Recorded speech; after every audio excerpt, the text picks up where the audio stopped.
On est ici au salon Drive to Zero, 2 jours pour décarboner les transports. Et qui de mieux aujourd'hui pour non seulement ouvrir le salon et puis pour nous répondre, aux questions de Make a Move, notamment sur les flottes d'entreprises et les entreprises qui se posent beaucoup de questions, que le ministre Philippe Tabarot, le ministre des Transports, merci beaucoup de votre présence, merci d'être avec nous. Avec plaisir. Alors comment ça a commencé pour vous ce salon? Vous avez fait la conférence d'ouverture avec de belles annonces. Oui, avec de belles annonces. Je pense qu'il était important que le ministre que je suis soit présent, à la fois pour faire un point sur une situation dont tout le monde parle, mais concrètement de dire qu'est-ce qui va se passer dans les mois, dans les années à venir, et puis également de se dire que tout seul, l'État n'y arrivera pas et que tout ce qui est prévu, tous les plans du monde possible ne peuvent se tenir et être effectifs que par un soutien des entreprises également, qu'elles soient publiques, qu'elles soient privées. Et c'est ce message surtout que j'ai voulu faire passer parce que la question bien sûr de l'urgence de l'électrification, tout le monde la connaît.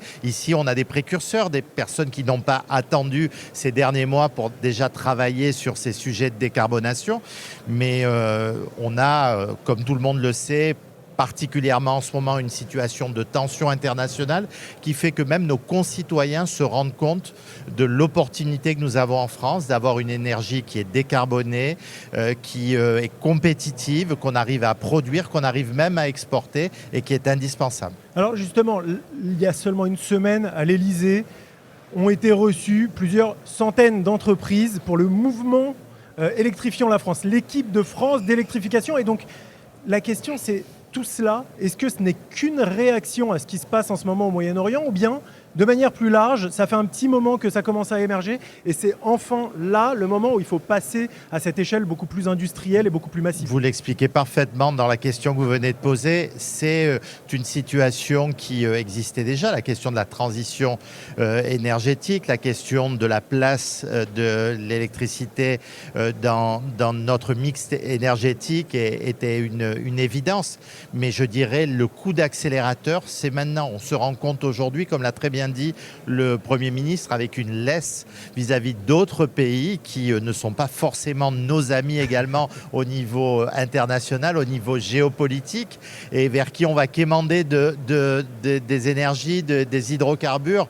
Je pense que tout le monde se rend compte que cette situation n'a que trop duré et qu'on doit accélérer un processus qui a déjà été commencé il y a de nombreuses années, mais que s'il n'y a pas une mobilisation générale et si on ne fait pas jouer dans cette équipe de France les meilleurs, on n'y arrivera pas. Donc c'est le message qu'a fait passer le président de la République, c'est le message qu'a fait passer le Premier ministre à travers son plan d'électrification, et à nous maintenant de le mettre en œuvre, privé, public, tous ensemble. Alors à court terme, pour autant, à long terme, c'est tout à fait logique. On voit bien qu'on a besoin de se sortir de ces dépendances.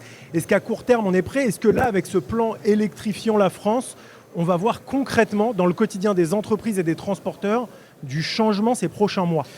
Oui, on a des aides très concrètes, des aides qui sont disponibles depuis hier concernant la transition, que ce soit sur les véhicules utilitaires, que ce soit sur les camions, le transport de marchandises. On part pratiquement de 0 ou de 2% sur son électrification et on doit améliorer les choses.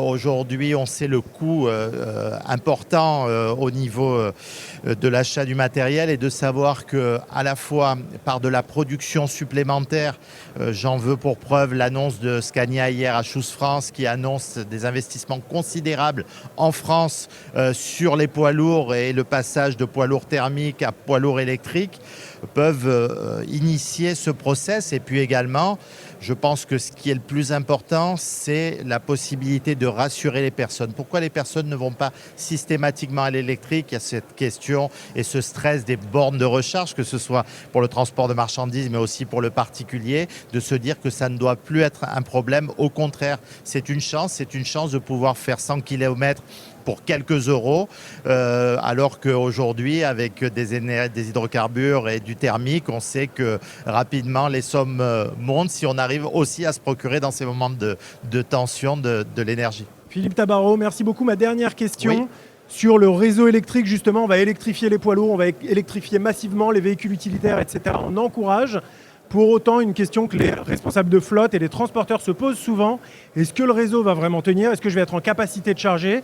Et qu'est-ce qui va se passer demain sur les coûts de l'énergie également quand tout le monde passe à l'électrique? Écoutez, dans l'équipe de France, on a inclus EDF, vous l'imaginez, on a inclus RTE, qui sont des acteurs importants dans notre pays sur ces questions et qui sont rassurants, qui font les investissements nécessaires pour que demain on ne se retrouve pas dans une impasse. Parce que vous le dites très justement, il n'y a rien de pire que d'inciter les particuliers, d'inciter les entreprises à pouvoir se décarboner, à pouvoir, pour une partie d'entre elles, électrifier leur flotte et de ne pas avoir l'énergie nécessaire demain.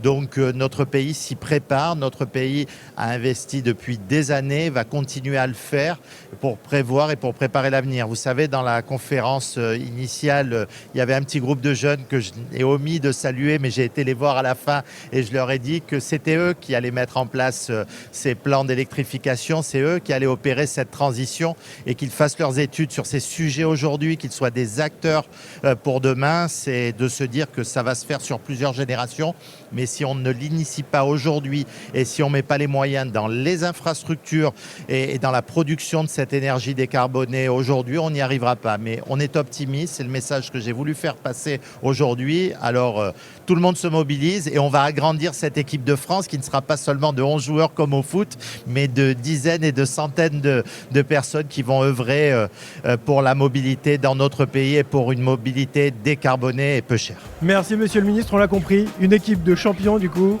on commence à être habitué. Merci beaucoup pour votre présence, bonne visite ici au Salon Drive to Zero. Merci beaucoup.